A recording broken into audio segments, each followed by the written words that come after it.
Di sini pada suatu masa dahulu, alun-alun perkotaan tertua di Singapura, Kampung Gelam bukan sekadar petak di peta, akarnya tumbuh dari jiwa diraja. Di hujung serambi ada bayang sejarah.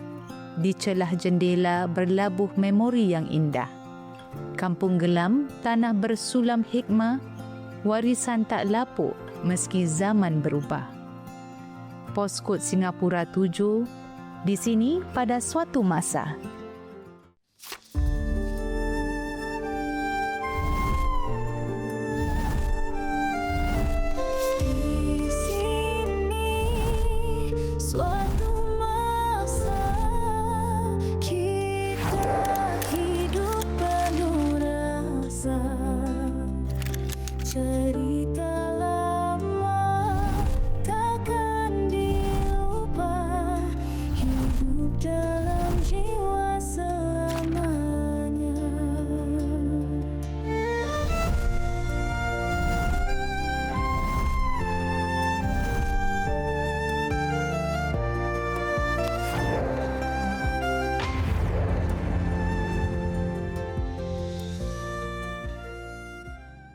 Kampung Gelam yang dulu bukan sekadar sebuah perkampungan biasa dengan deretan rumah atap rumbia dan kehidupan nelayan serta petani yang serba sederhana. Ia sebenarnya sebuah kampung kosmopolitan yang memiliki pelabuhannya sendiri. Bermula sebagai penempatan diraja selepas perjanjian 1819, Kampung Gelam menjadi pusat kuasa dan perdagangan berbilang kaum juga budaya hingga ke hari ini. Kampung Gelam adalah tempat yang paling tua, the oldest urban centre in Singapore. Memang situ kawasan ini banyak orang Melayu, orang India, orang Cina, semua orang berdagang. Memang daripada dulunya terkenal sebagai kawasan orang Islam, Muslim Quarter of Singapore. Kampung Gelam adalah melting pot untuk segala-gala kaum dan juga bangsa. Kampung Gelam itu bukanlah merupakan satu tempat yang khusus, satu street ataupun satu road, tapi merangkumi berbagai daerah di tempat tersebut. Saya duduk di 51 Sultan Gate daripada umur saya dilahirkan sehingga saya dinikah bersanding di Sultan Gate. Saya dilahirkan di Gedung Kuning. Kebanyakan rakyat Singapura ataupun bayi-bayi yang dilahirkan di Singapura dilahirkan di hospital. Jadi pada saya itu ialah satu keistimewaan kerana di dalam surat beranak tertera alamat 73 Sultan Gate. Saya dibesarkan di Kampung Gelam. Umur saya dalam lingkaran 45 tahun. Datuk saya ialah postmaster di Post Office Kampung Gelam yang berada sebelah Pariaman. Saya dibesarkan di situ sampai dan saya khidmat di Masjid Sultan sebagai pengamanah. Saya dilahirkan di Istana Kampung Gelam tu. Family saya yang saya tahu, datuk saya, Dargah Suharno, dia salah satunya orang Jawa pertama yang menjejak di Singapura. Dari Masjid Sultan ke Gedung Kuning, dari lorong sempit ke laut luas, di sinilah sejarah Melayu Singapura berdenyut tanpa henti. Di tanah luas ini, budak-budak memanjat pokok dan berlari, kaum wanitanya menjual nasi padang bertaraf kulinari dan sang jejaka menyiapkan tali pinggang kulit dan perabot rotan berkualiti tinggi. Juga seronok kalau tepi Baghdad, tepi Pahang Street tu ada rumah kedai. Situ nanti ada apik meniaga ikan belaga. Ikan naga baru 10 sen, 20 sen. Buka kat dia je ikan dia belaga dah. Nah, muka kembang memang canggih. Memang tu seronok. Kita punya permainan childhood saya ingat dekat situ ada kedai mama. Sekarang Kampung Gelam Cafe. Kat bawah tangga Kampung Gelam Cafe tu ada macam satu bilik tau. I think orang buat store room sekarang. Actually dulu itu kedai mama. Dia ada jual macam-macam lah. Tu mama lah everything ada. Sebagai budak-budak kita selalu main-main di luar di halaman Gedung Kuning kerana di sana terdapat banyak pokok. Ada pokok mangga, pokok jambu, pokok rambutan. Kalau saya fikir-fikir balik kalau dibandingkan zaman-zaman dulu yang saya miss lah, iaitu bagaimana kita boleh main-main dengan teman-teman dan kawan-kawan dengan Tidak ada toy-toy ataupun permainan-permainan yang khusus. Main dalam hujan, lari dalam hujan gitu. Kadang-kadang saya rasa walaupun dah umur gini, kalau bila nampak hujan, rasa macam nak mandi dalam hujan gitu. Biasanya saya kuat merayap. Mak masih tidur lagi, saya dah tahu bawah tunggu bayi roti. Selalunya saya akan baca pokok mangga dekat rumah nenek bawah. Sampai dekat atas saya akan mematikan dan berangan lah. Kampung Gelam dahulunya juga kaya dengan sekolah yang membina identiti dan jati diri para penduduknya. Waktu 60-an tu saya masih budak lagi, sekolah rendah. Saya sekolah di Sekolah Melayu Kota Raja di Jalan Sultan. Tapi dia punya keindahan dia, keistimewaan itu macam luar biasa dengan zaman sekarang. Sekolah Melayu Kota Raja tu di Jalan Sultan, dekat dengan Victoria Street Johnson, depan dia dengan Masjid Malabar. Sekolah Melayu Kota Raja itu merupakan satu tempat yang bagi saya merupakan satu kenangan yang manis, kerana bapa saya adalah merupakan salah seorang yang menjadi penjual makanan di kantin sekolah tersebut. Ternyata di Kampung Gelam, pendidikan bukan hanya di kelas, tapi di kereta tolak, di kantin, di lorong belakang dan di wajah mereka-mereka yang telah memberi inspirasi. Penting kita ada identiti sebagai keturunan raja. Tapi yang lebih penting adalah kita harus bekerja kuat meningkatkan taraf pelajaran kita. Dan ini adalah menjadi satu pengaruh kepada orang-orang yang lain di tempat situ. Sebagai seorang anak sekolah pada ketika itu, terdapat banyak pelajaran yang saya dapati daripada keadaan saya. Hidup susah, keluarga saya memberikan dorongan yang kuat bagi saya untuk keluar daripada lingkaran ni, to come out of the vicious cycle. Because saya tidak mahu menjalani kehidupan seperti mana bapa saya. Saya mahu mendirikan satu hidup yang lebih baik. Selain dari insan-insan hebat, Kampung Gelam juga terkenal dengan Masjid Sultan yang masih tersergam megah hingga kini. Selain itu, bangunan-bangunan bersejarah seperti Gedung Kuning dan Istana Kampung Gelam juga adalah mercu tanda kawasan ini suatu waktu dahulu. Istana Kampung Gelam sangat sinonim dengan sejarah kawasan ini. Ia dibina pada tahun 1819 oleh Sultan Hussein Shah di atas tanah yang dianugerahkan oleh British. Ramai orang sangka yang keluarga kami keturunan diraja, tapi sebenarnya tidaklah kan. Jadi bagaimana perasaan kalau tinggal bersebelahan dengan kira-kira royalty? Sebenarnya pada pendapat saya sama saja, sebab tidak ada status diraja di Singapura. Pada kami, mereka ialah jiran macam jiran yang lain.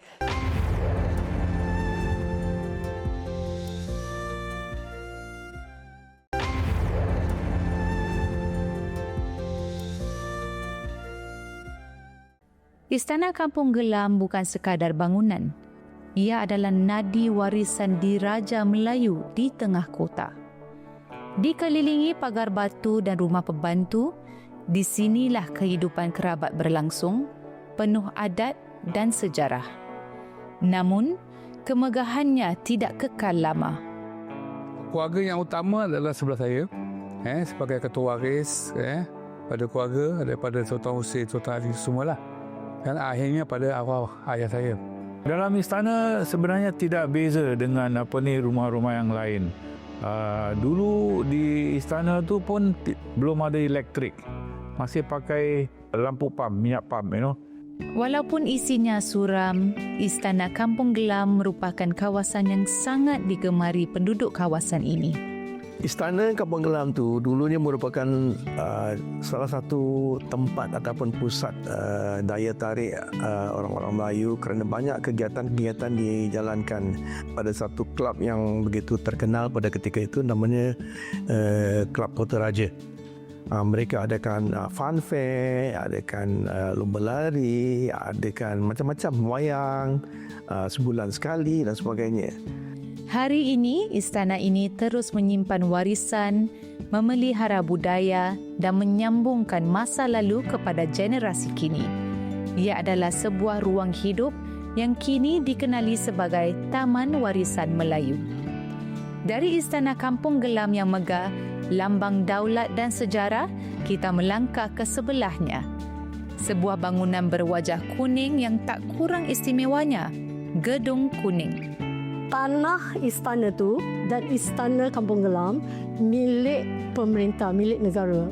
They sit on state land. Itu kebanyakan orang tak tahu. Gedung Kuning, private property. Gedung Kuning yang dahulu kediaman kerabat telah dibeli oleh saudagar kaya bernama Haji Yusof untuk menjadi kediaman keluarganya. Yang Gedung Kuning tu memang rumah. Yang ada tinggal keluarga dia semua. Sampai dia beli tu tanah dia punya. Saya selalu baik dengan orang-orang yang tinggal di Gedung Kuning. Mereka yang kata orang yang paling masyhur lah di situ. Jalan Sultan, Arab Street dan Muscat Street semuanya pernah menjadi pentas mencari rezeki. Tempat-tempat ini hidup, lebih-lebih lagi di bulan Ramadan bila Kampung Gelam berubah menjadi syurga makanan. Pada zaman itu, penghuni yang tinggal di Busra Street, mereka akan menjual juada di hadapan rumah mereka. Berkenaan dengan macam mana kita menjual makanan tersebut, dulu ada apa yang dinamakan sebagai kereta dorong ataupun pushcart. Ada masakan macam mi siam, mi pinggan siam kasar, ada yang jual nasi jenganan dan pelbagai lah. Di usianya yang lebih dari 200 tahun, Masjid Sultan terus menjadi mahkota kerohanian dan simbol kemasyarakatan di Kampung Gelam. Tiap-tiap pada waktu Hari Raya, salat Hari Raya, Aidilfitri, Hari Adha, jemaah akan melimpah daripada Masjid Sultan hingga ke Baghdad Street. Semua warga Singapura macam berazam untuk salat Aidilfitri at least once a lifetime di Masjid Sultan. Kampung Gelam suatu ketika dahulu bukan hanya sebuah perkampungan. Ia adalah sebuah pelabuhan di mana kapal layar dari Bugis, Arab dan Jawa berlabuh membawa rempah, kain dan cerita dari 7 lautan. Selain pusat perdagangan, pelabuhan Kampung Gelam juga menjadi tempat singgah utama bagi para jemaah haji dari serata Asia Tenggara. Dulu pelabuhan di Singapura itu di Beach Road. Jadi banyak orang pendatang daripada Indonesia, kan turun di sini melabur di situ. Ada yang siapkan untuk penginapan mereka, tapi ada juga yang tinggal di masjid sebelum berangkat ke Mekah untuk menunaikan fardu haji. Dan memang di sana itu terdapat beberapa orang yang terkenal dengan usaha mereka, bisnes mereka untuk menjalankan sebagai ejen untuk mereka yang menunaikan fardu haji. Dari makanan tradisional, wangi-wangian Arab, tekstil halus hinggalah ke kraft tangan tempatan, jejak mereka masih kekal hari ini. Perniagaan, Jamal Khazura masih bernafas seperti ini. Bukan saja dia saja, bapa dia iaitu Cik Hanifah, almarhum Hanifah, dan juga betul kepada Jamal Khazura dan juga pada anak-anaknya seperti Johari. Mereka semua dalam bidang yang sama. Dia jual wangi-wangian. Namun kedai tekstil dan permaidani satu demi satu telah melabuhkan tirai mereka. Apa yang masih kekal bertahan di Kampung Gelam ialah kedai makan berbilang bangsa yang sangat digemari masyarakat tempatan dan pelancong dulu dan kini. Jalan Sultan tu dulu daripada North Beach Road sampai ke Beach Road, terdapat orang-orang Jawa kita yang tinggal kat Jalan Sultan. Mereka petang-petang akan mendorong kereta sorong tadi dan berjual sate, mi rebus, mi soto dan sebagainya. Very famous, terkenal betul. Dan di celah-celah itu terdapat the original Satay Club. Fandi Ahmad used to lepak there. Malik Awab lepas soccer semua lepak situ makan sate tempat my grandfather. Okey, kalau ikut zaman saya tahun 70-an yang saya favourite tu sebelah tembok lah. Kan dia punya buah ikan, dia punya macam-macam kan. Semua orang yang tinggal di Basar Sid telah tinggalkan Basar oleh kerana dia punya list dah habis. Tetapi sekarang kuisin itu dipertingkatkan. Ada masakan Arab, masakan India, masakan asli, masakan Jepun dan segala-galanya.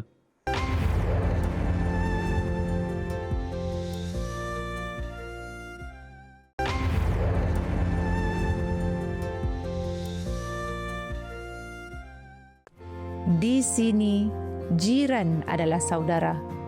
Jika ada kenduri, satu lorong akan bergotong royong. Kalau ada yang berduka, ramai-ramai datang bertanya. Saya menikah di istana tu rasanya gembira kerana seperti apa yang dinamakan royal wedding. Waktu nak bersanding di rumah nenek saya, dibawa dalam satu kereta Mercedes dan slow ride di Jalan Sultan Gate. Sebenarnya Sultan Gate tu adalah satu jalan khusus untuk procession untuk sultan-sultan, dan di situ disiapkan kemah dan macam-macam perhiasan, masak di situ, hidang di situ. Jadi rasa-rasa semangat perkampungan di situ very strong, kuat. Yang saya cuma really tertarik adalah sikap kata orang gotong royong, silaturahim mereka. Saya rasa memang erat sangat. Kenangan menerima berita harus berpindah keluar masih segar di ingatan penduduknya. Saya nampak perubahan apa tahu daripada banyak yang rumah-rumah dah start orang keluar. Saya memang is one of the yang terakhir lah. Tapi yang terakhir, it take a toll on my datuk lah. My arwah datuk, I think sebab dia very into community. So jadi bila dapat tahu yang all the community start to keluar dah berpisah kan. So dia jadi macam tertekan tau. Jadi rasa macam sedih, tertekan. Walaupun dia tak naikkan bangunan, tapi tetaplah cinta itu tempat. Itulah pertama. Sampai sekarang saya rindu saya datang. Jadi pun jadi. Mungkin saya pergi Bilik Sultan, saya solat, saya singgah. Ialah itu je yang saya sedih, terharu sampai sekarang. Saya ada di istana tu bila saya melawat adik saya. Adik saya masih tinggal di situ. Hari sebelum pintu di istana ditutup lah. Jadi adik saya dah angkat semua barang semua. Next day, hari yang kemudian tu, dia akan keluar dari situ lah. Jadi sedih lah dia rasa tempat itu. Setiap saya masuk di Bilik Sultan, saya terus teringat, waktu saya kecil. Especially kerana rumah yang saya tinggal tu berhadapan. Kadang-kadang saya macam rasa rindu sangat. Saya minta izin dengan kereta saya nak masuk dan naik atas. Kerana saya tidur di atas. Tapi berbeza. Dia punya emosi itu berbeza. Tapi Alhamdulillah, rumah tu masih ada. Kalau sekarang kalau saya jalan ke Kampung Glam, emosi tu mix lah. Macam kadang-kadang anak-anak kan, ini tempat mak main badminton. Ini tempat mak main bola. Bawa kat sini. Tapi saya fikir balik, sebab rumah tu kosong tau, tanah tu kosong. Jadi bila tanah tu kosong, macam saya fikir balik, kenapa kita kena halau siang-siang kalau kau tak buat apa-apa tanah tu. Because bila kau halau datuk aku dapat berita, my grandfather macam terus, my datuk terus makan dalam lah. Dia matikan diri. Dia pakai cheerful tau. Cheerful, orang ni ceria. Tu tiba-tiba dia makan diri. Macam diam tu jadi diam. Jadi macam tu dia meninggal. Jadi macam berapa bulan sebelum kita kena halau agak ni, macam biarlah aku meninggal kat sini. Dia pernah cakap gitu. Mbak tak nak keluar dari sini, tapi biar Mbak pergi dulu, tak apa. Ni dah tempat buat tinggal. Sebelum dia tutup pagar gate tu, saya dengan adik saya 2 orang, we walk off.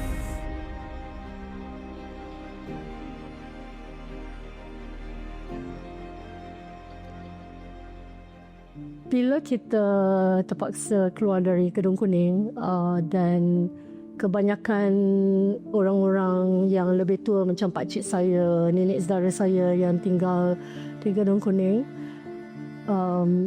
mungkin mereka lebih terasa sebab dah lama tinggal di rumah dan di kawasan yang besar. Dan bila kita pindah di kawasan yang kecil, Jadi saya masih ingatlah ibu saya berbual dengan saya dan saya tanya, macam mana mak nak dulu tinggal rumah besar, kalau tinggal rumah kecil nanti macam sumpek. Sumpek tu bahasa Jawa sebab kita berbual dalam bahasa Jawa jugalah di Gerung Kuning. Sumpek tak kerasan ataupun very stifling lah. Mak saya cakap yang penting ialah bukan besar atau kecilnya satu rumah. Yang penting ialah besarnya hati kita. Jadi bila dia cakap gitu, macam saya rasa dia hendak menyenangkan hati dia sendiri. Kan? Sebab macam tak kisahlah. Yang penting ialah siapa diri kita. Kita tahu rumah besar ke rumah kecil, tapi kita tetap tahu jati diri kita lah. Kampung Gelam. Di sinilah akar warisan Melayu Islam bertaut erat dengan jejak dagang Nusantara dan dunia. Meskipun berubah wajah, Kampung Gelam tidak pernah kehilangan jiwanya. Lorong-lorongnya masih berbisik cerita lama dan setiap bangunannya masih menyimpan kenangan silam yang tak akan pernah dilupa. Di sini pada suatu masa, Poskot Singapura 7 terus hidup dalam ingatan dan langkah kita semua.